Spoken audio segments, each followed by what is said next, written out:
Hello and welcome to Sugar Monkey. Today we're going to be looking at the Audi information system. It's activated by turning the key. Obviously the rises out the dashboard, and we'll start with maps. It's actually on Google Maps at the moment, which you can also use Street View on. So you can zoom in with the swivel wheel that's in the middle of the console. You've also got map Street View as well. So if we go, say, here, the main road, if you zoom in there, you'll notice the Street View symbol come up. It'll load up the Street View and then just automatically go into Street View. There you go, and that's Street View there, which is pretty cool. And you can also obviously go forward and back to Street View. And to just exit Street View, you just rewind the zoom. You can zoom obviously quite far out. Well, you can zoom all the way out, to be fair. You can also, if you go to the symbols and say click on that symbol, that will bring up obviously what the symbol means, where it is, and you can get the directions or actually call the number to that place. So in order to find a destination or search for a destination, on the top of the swivel wheel is a pad, and that allows you to write. So you can write on there, and then it will bring up like guesstimations of what it's going to do, predictions of where you want to go. So you click on London, say you wanted to go to, I don't know, there, that'll tell you 3 mile is the bird's eye view. So from here straight to there is 3 mile, but obviously that isn't accurate. That doesn't take in for all the turns and the roads, and when you calculate that, give you a traffic calculation as well. If the traffic's bad, tell you how long the traffic's going to be. If you click on the side menu, obviously it'll ask you, do you want to park at that location? Country information, show location on map. Let's go back again. We'll go back again. So we'll just go straight back to maps. This is actually Google Maps that's on at the moment. You can actually change that to normal maps. Let me try and do that now, but you have to do it from the main dashboard. And we'll just change the display to standard. And once that goes, that'll just switch back to standard, which is that way. And then we'll back that up, go back to map,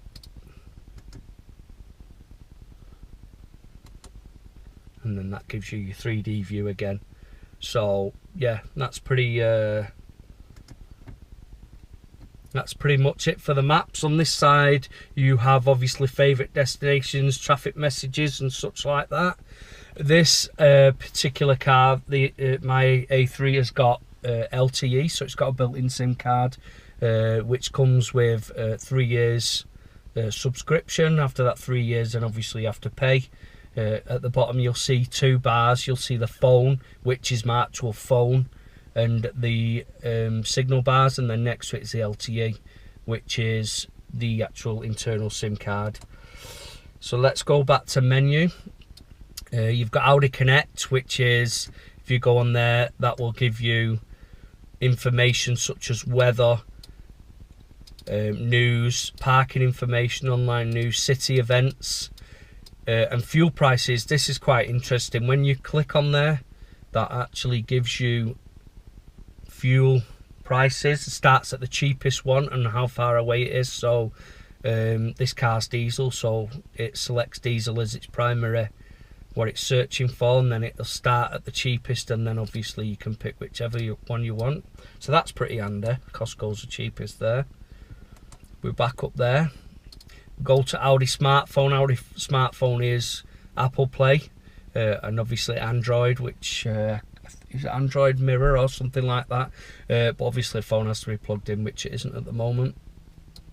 If we go to settings at the moment, at the bottom, sorry, that's your language, your measurement units, so miles per hour, your brightness, connection manager, reminder signal.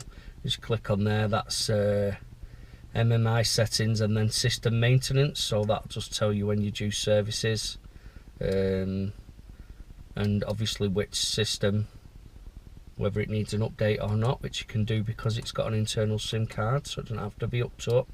We go around, that's map, navigation, your phone. So your phone is connected automatically via Bluetooth unless you plug it in via USB. Then obviously it just automatically switches to Apple Play. And funnily enough, that section doesn't work if it's plugged in from Apple Play. It won't work, so you can't use the telephone section. You literally have to go through Apple Play. It renders that function unusable, sorry. And yeah, so you have to use Apple Play unless it's not plugged in, it's connected via Bluetooth. So you got your media section. Your media section is your MP3 players, your music. This particular system has a 10GB hard drive, so you can load music up and that stays on there. You can pick that. You can use Bluetooth, you can use USB, connect an MP3 player. Radio, obviously self-explanatory. Click on there, that gives you radio. You have your favourites, which are like your preset stations, and then you can just search through everything. It's a DAB. Sound, so if you go into sound, you have your treble, obviously bass, your fader and your balance, and then obviously speed dependent volume, which is, if you click up that on, then obviously not available because nothing's playing at the moment. But if you click on that then if you go, obviously the faster you go, the noisier the car gets, so that adjusts the speed accordingly. If you click into side menu, you can adjust the volume of your telephone. Navigation, so that's voice guidance. Announcements, so that may be traffic announcements. Reminder signals. Speech dialogue, so obviously you can use Siri via this system, so you can set navigation through Siri. You obviously, when Apple Play is plugged in, your phone is plugged in, you send messages via Siri. You can't send them any other way, and you can call people through Siri. Parking aid, that is your front and rear sensors, so you can have that quite high, and you can also have it adjust the volume of any media that you're playing. So for instance, if you got the radio playing and you come into a car park, that will take precedent over the radio. It will turn the volume of the radio down automatically until you've parked up or it switches itself off. That's MMI touch, so I presume that is like touch clicks. Never used that, so I don't know. Come out of here now. Up here's the car.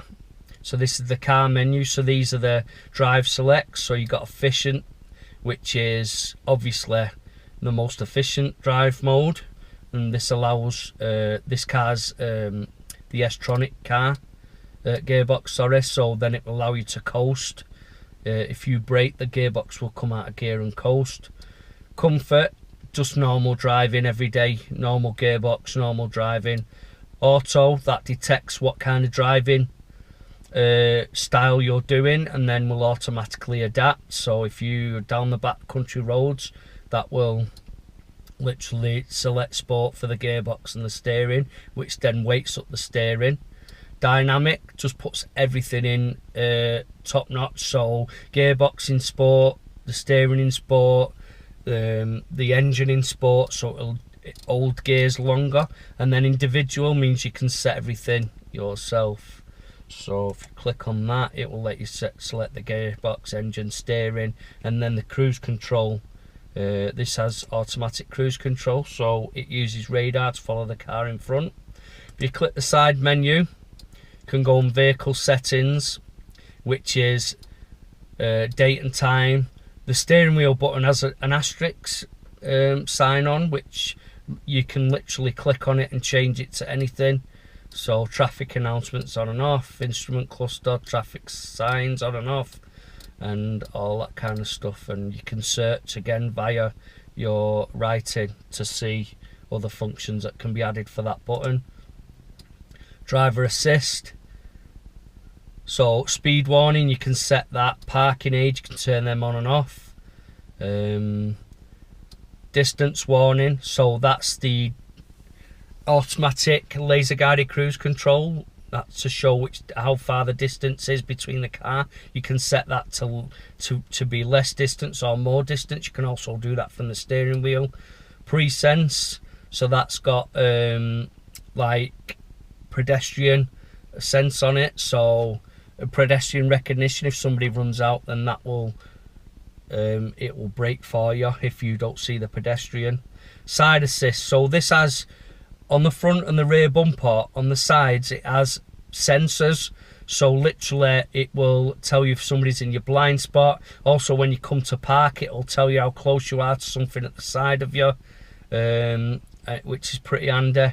And that also goes for lane. This has got active lane assist, which assists with the steering, so you can literally take your hands off the steering wheel, it will keep you in lane, but after 15 seconds you have to put your hands back on just to let the car know you haven't fell asleep, or obviously something's not wrong and you've let go of the steering. But it's quite good. It's takes a lot of stress out of long distance driving. Rest recommendations, so this is if it detects some kind of weirdness in your driving, it automatically thinks that you're tired. If your style suddenly changes, if you're on a motorway, it will just automatically ask you to take a break. It's quite good actually. It doesn't come on like you think it would come on every 5 minutes, but it doesn't. I've had the car 3 months and I think I've seen it once, so that's quite good. Sometimes you will not recognise the tiredness yourself, the symptoms, and the car will do that for you. Rain sensor, so that's obviously self-explanatory, that if it rains it will turn on the windscreen wipers, and you know, the harder it rains the faster they'll go, which is pretty good. Second one is the AC, so you put your auto recirculation on and the auto supplement heater. I don't actually know what that is. I think it's something to do with heating the car really quickly, so if you're getting in a cold morning, that will push out warm air straight away. It doesn't work on here, so I'm presuming that's not an option on this car. I think that maybe for colder countries. Servicing and checks, obviously that's when you need a service, what kind of service you need, if there's a bulb out and stuff like that. That's that system. And the handbook, you can actually download that. But yeah, I have got a book that comes with the car, so I haven't bothered doing that, and I haven't got a disc. The actual disc player is actually in the glove compartment, and it has 2 cards in there as well, card slots in there, so you can put music on cards. Again, that will be played through media. Let's go back. So yeah, that's pretty much everything covered. Just another thing on the inputs, you can also open Speller. So if you can open Speller, that will allow you to go through like that, as opposed to using the writing, the actual handwriting recognition. But I tend to just use that. It's quite intuitive and it picks it up quite well. You can also retract the screen without turning the engine off. So this car's got virtual cockpit, so you can watch the sat nav through the virtual cockpit, and at night it's quite nice to have that retracted. Still plays the radio, still does everything it should, but obviously it just retracts the screen for less distraction. Yeah, so that's pretty much everything explained as far as I know. If you'd like to see anything else on the Audi, just let me know, give me some ideas for more videos. This is quite loaded Audi, so it's got quite a lot on it for an A3, so I'll be doing some more demonstrations. It's also a Quattro, so I might do some off-roading, you know, maybe some off-roading or something like that. I'll also gonna do a demonstration on the traffic jam assist, which is the self-steering and the auto cruise control. So yeah, just let me know, and that's it pretty much. Subscribe, like, and please give me some support. Okay, cheers, bye.